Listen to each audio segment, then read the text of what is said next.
嘿，今天玩玩具了吗？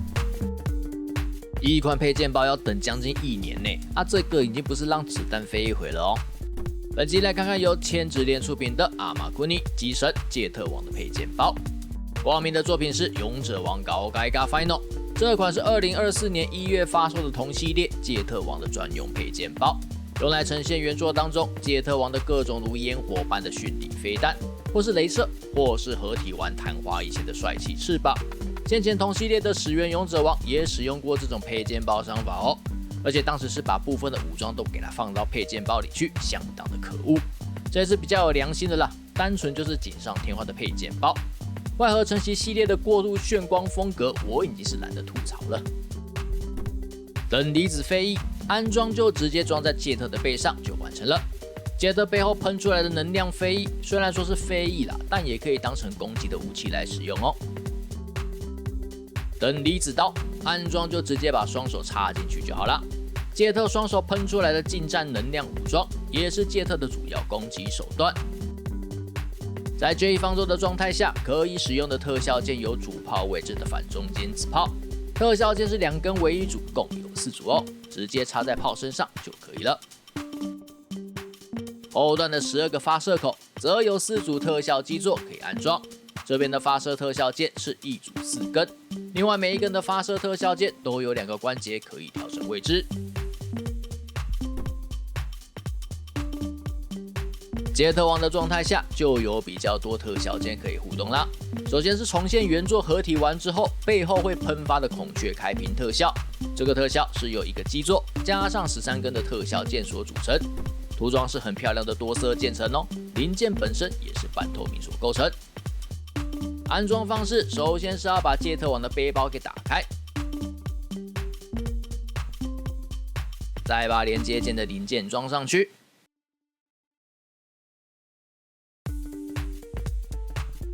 然后特效基座跟喷发特效先安装好之后，再装上连接件就好啦。这个样子真的是非常有气势啊！原作刚合体完，喷出这个就觉得超级厉害的感觉，然后下一秒就曲终人散。本来以为会跟戒特的等离子飞翼一样是常驻的，我当时看动画的时候超级傻眼。反中间子炮的特效键在戒特王的形态下也可以使用哦。小腿的12个发射口特效键也可以直接使用。这边要补充一下，4组特效键都是有分位置的哦，记得要看好基座上面的指示。双手的10连麦射炮，5指爆射的特效共有1对，直接插上手指就可以了。插上去之后的气势相当强悍。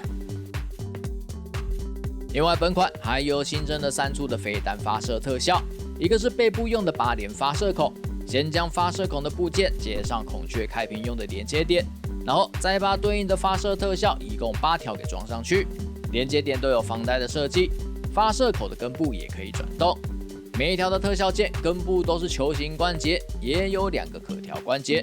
不过因为连接键跟孔雀开屏是特效共用啦，所以这2个特效没有办法同时使用哦。另一个是前脚掌的飞弹发射特效，共有4个特效键，直接插上脚掌的孔位就可以啦，只是要注意有分左右哦。每一根发射特效都有2个可调关节。最后一个是左右手腕的发射特效，对应的是手腕前面的2个发射口，C 型零件直接插进手腕关节处就可以啦。火鸟圣剑特效是一只大火鸟哦，直接替换掉原本的火鸟圣剑零件。火鸟特效刻画的相当有诚意，翅膀的部分也用了不同的能量呈现方式哦，不是单纯只是火焰的样貌。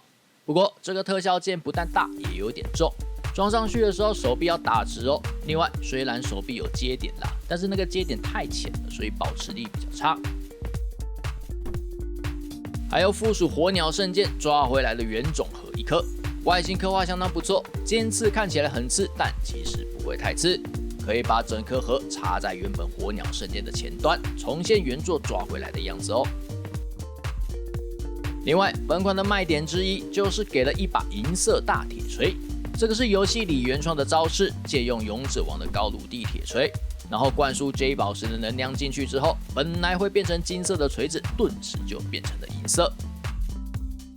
有附属握持锤子的替换手手，左右手都有一个。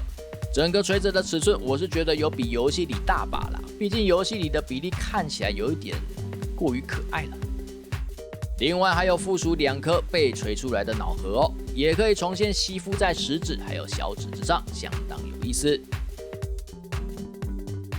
本款就是特效剑，还有一把锤子。对特效剑没有特殊需求的玩家来说，这一款真的不是非入手不可的品项。因此，本款多附属了罕见的银色高鲁蒂铁锤，算是提供一个比较冲击的诱因。但其实对戒特王本体来说，也真的没有太大的影响。虽然不满没有差啦，而且本款就是仅有特效剑。